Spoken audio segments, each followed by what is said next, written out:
弟兄姊妹平安，今天是2022年的5月24号。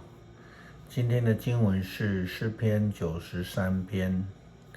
历代志下卷15章第1到第15节，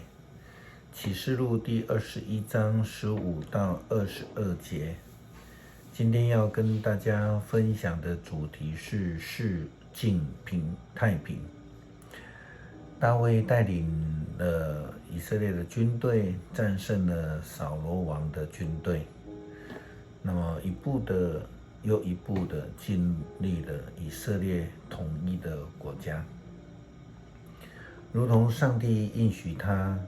要建立一个又强大又大的以色列国。当大卫统治以色列全地的时候，全境太平。撒母耳记下卷第7章第16节也这样说：你的家和你的国会永远坚立在我的面前，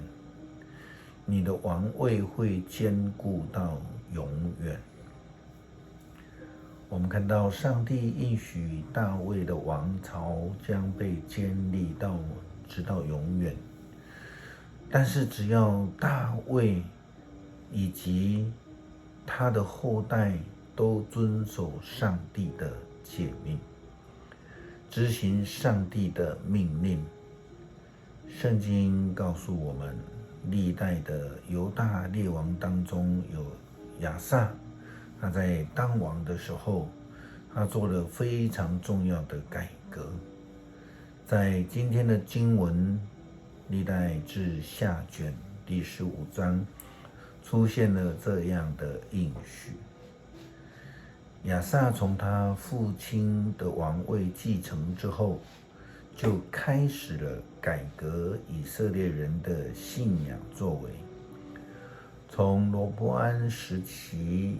犹大国的人违背了上帝，得罪了上帝的情形下来回转。他们脱离了那一些违背上帝的生活，敬拜偶像的生活。在圣经里面有几处的经文提到了上帝要赐给以色列人世境平安，或是说太平。当然这个就是在他们面对强敌，在面对攻击，他们在建立国家有艰难的时候，他们才需要上帝这样的应许。我们看到约书亚记21章43节到45节，上主照着他向以色列人的祖先所应许的，把所有的土地赐给了他们，他们占领了内地，就在那里定居。上主赐给他们全境太平，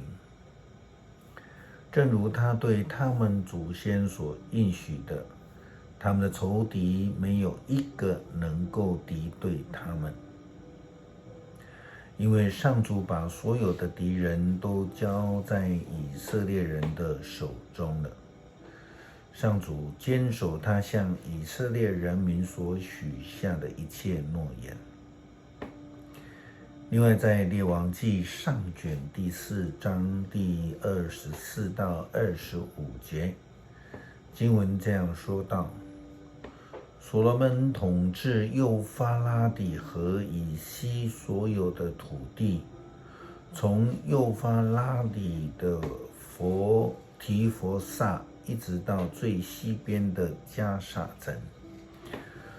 所有幼发拉底河以西的国王都归顺他，他也跟着邻国和平相处。他在世上的时候，全犹大和以色列人民都过着太平的日子。每家从最北边的但到最南边的别是巴，都有自己的葡萄树和无花果。那么今天的经文历代志下卷有2处，第一处是14章第7节，经文说，他对犹大人说，历来强化所有的城，四围建起城墙，安装上城门和门栓，因为我们有寻求上主我们的上帝，这一块土地是我们的，我们有求告上主，他就赐我们世境平安。于是他们就修建这个些城，事事都顺利。因为在历代志下第15章15节，犹大所有的人民都很享快乐，因为他们一心立下这个约，一心寻求上主，他就让他们找着，并且赐给他们世境太平。历代志下卷第20章30到32节这样子描述，这样子约沙法的国太平，因为他的上帝赐给他世境平安。约沙法在座位的时候是35岁，在耶路撒冷做犹大王25年。他的母亲叫阿苏巴，是示利希的女儿。约沙法行他父亲亚撒的路，都没有偏离，他做上主看为好的事。在历代志下卷32章20到22节，西西家王和亚摩斯的儿子先知以赛亚为了这个事祈祷，向上帝求救。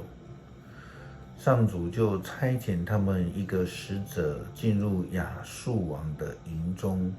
消灭许许多多的强壮勇士、官长和将领。亚述王满面羞愧地回去他的本国。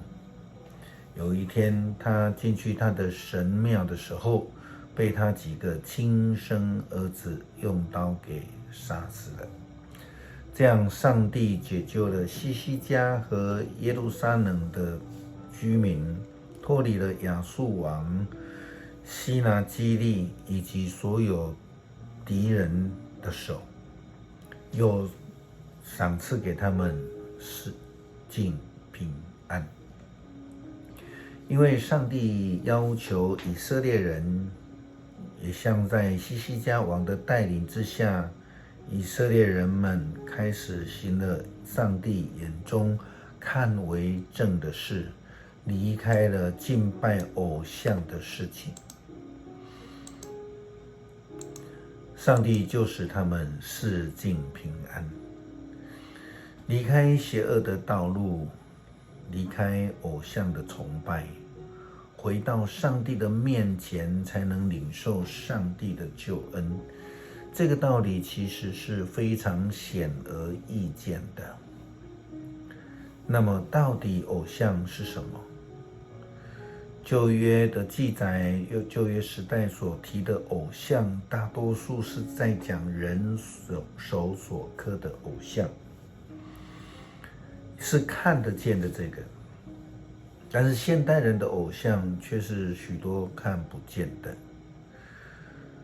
追求一个喜欢的对象胜过于上帝，追求一种敬拜的方式胜于上帝，追求一种团体生活胜过敬拜上帝。来到教会的目的不是为了敬虔的敬拜上帝，自视为高的心中没有上帝的人。这也是为什么我们昨天在分享那个主题新耶路撒冷，我们提到的那个应许，圣殿的重建，透过复活的基督所赏赐下的新耶路撒冷，所赐下的应许跟救恩，是要赏赐给愿意与基督同行的人们，愿意尊主为大的人们。耶路撒冷就是让我们脱离那种得罪上帝的生活，重新建立与上帝关系，让上帝亲自作为我们的王的一个方向。诗篇93篇，上主掌权，他以威严为衣，上主以能力为腰带，大地坚立，不能动摇。上主啊，你的宝座自古坚立，从亘古你就存在。上主啊，深渊发出声音，洪流冲击怒吼。上主在高天统治，压倒了洪水的吼叫，胜过了海洋的浪涛。上主啊，你的法则永恒，你的殿宇神圣，世事无穷。恳求主帮助我们在生命中远离邪恶的事，不敬拜偶像，不追求恶势力，不与恶同行，愿意回转向上帝的善，追求虔诚敬拜上帝。感谢祷告是奉主耶稣基督的圣名求，阿们。